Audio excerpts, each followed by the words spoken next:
Hello. क्या आप जानते हैं कि हमारे दिमाग में भी एक बायोलॉजिकल क्लॉक होती है। जैसे आप लोग अपनी कलाई पे घड़ी पहनते हैं और उस घड़ी को देखकर आपको पता चलता है कि स्कूल जाने का टाइम हो गया है, छुट्टी का टाइम हो गया है ना, ऑफिस जाने का टाइम हो गया है, काम बंद करने का टाइम हो गया है, जागने का टाइम हो गया है, सोने का टाइम हो गया है। सेम इसी तरह से हम लोगों के दिमाग में भी, हम लोगों के शरीर में भी एक बायोलॉजिकल क्लॉक होती है।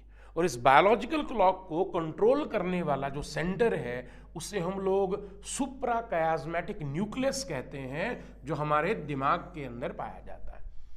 अब होता यह है कि जो सुप्रा कयाज्मेटिक सेंटर होता है, इसे सारी इंफॉर्मेशन कि बाहर अंधेरा है या रोशनी है, सुबह का टाइम हो चुका है या रात का टाइम हो चुका है, ये सारा आंखें बताती हैं। क्योंकि आंखों के जरिए सुबह होने पर जब रोशनी आंखों के जरिए अंदर एंटर करती है तो सुप्रा कयाज्मेटिक न्यूक्लियस को पता चल जाता है कि सुबह हो गई है। और ये क्या करता है, ये आपकी बॉडी में ऐसे केमिकल्स रिलीज करवाना शुरू कर देता है जिन केमिकल्स की वजह से आपका शरीर एक्टिवेट हो जाता है। ऐसे हार्मोन्स आपके शरीर में निकलने शुरू हो जाते हैं जिससे आप लोगों का शरीर जो है बिल्कुल चुस्त हो जाता है और आप लोग बिल्कुल एनर्जेटिक फील करना शुरू करते हैं। फिर पूरे दिन हम काम करते हैं।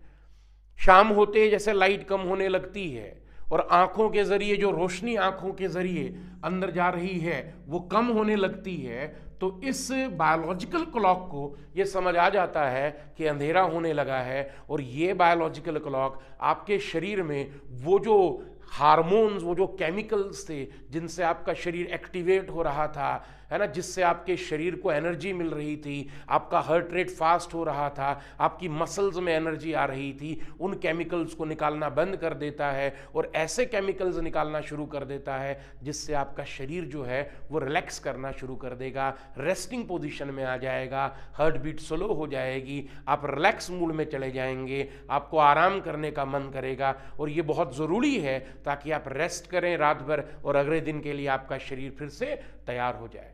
अब होता यह है कि अगर कभी हम रात के वक्त मोबाइल फोन का इस्तेमाल करने की वजह से या कमरे में ज़्यादा रोशनी रखने की वजह से या नाइट शिफ्ट्स जो है लगातार करने की वजह से दिन को रात को लाइट में ज़्यादा काम करते रहें और नींद पूरी ना लें, तो रात के वक्त भी आंखों में लाइट जाती रहेगी और अपना ये जो बायोलॉजिकल क्लॉक है इसके लिए कन्फ्यूजन की कंडीशन पैदा हो जाएगी। क्योंकि इसे लगेगा कि रात का टाइम है, क्योंकि जब लाइट मिल रही है तो उसकी वजह से ये समझेगा दिन है, तो इसके लिए कन्फ्यूजन का टाइम वो होता है। और जब ये डिस्टर्ब हो जाएगा तो उसकी वजह से फिर हमारी बॉडी को काफ़ी सारी मुश्किलात का सामना करना पड़ता है। जब बायोलॉजिकल क्लॉक डिस्टर्ब हो जाती है तो उसकी वजह से फिर कभी भी इंसान एनर्जेटिक फील नहीं करता।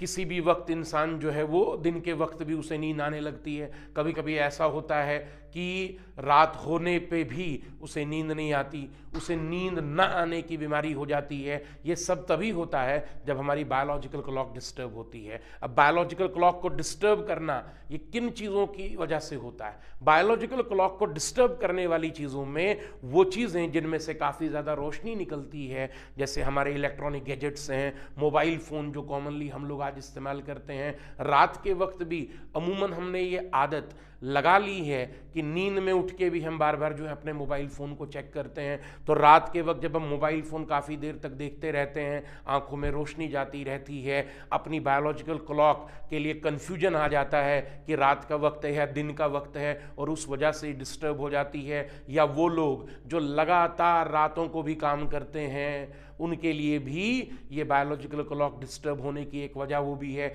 या फिर वो लोग जो एक मुल्क से दूसरे मुल्क बार बार इधर उधर ट्रैवल करते रहते हैं, उनके लिए भी बायोलॉजिकल क्लॉक जो है वो डिस्टर्ब हो जाती है। क्योंकि आपको पता है एक मुल्क में दिन का वक्त होता है, उस वक्त दूसरे मुल्क में शाम का वक्त होता है। अब जब हम ट्रैवल करते रहेंगे लगातार तो वह बायोलॉजिकल क्लॉक डिस्टर्ब होती रहती है। इस बायोलॉजिकल क्लॉक को ठीक रखने का जो तरीका है वो ये है कि हम अपने शरीर को शाम होते ही आराम देना शुरू कर दें ताकि हमारा शरीर अगले दिन के लिए भी काम करने के लिए तैयार हो जाए।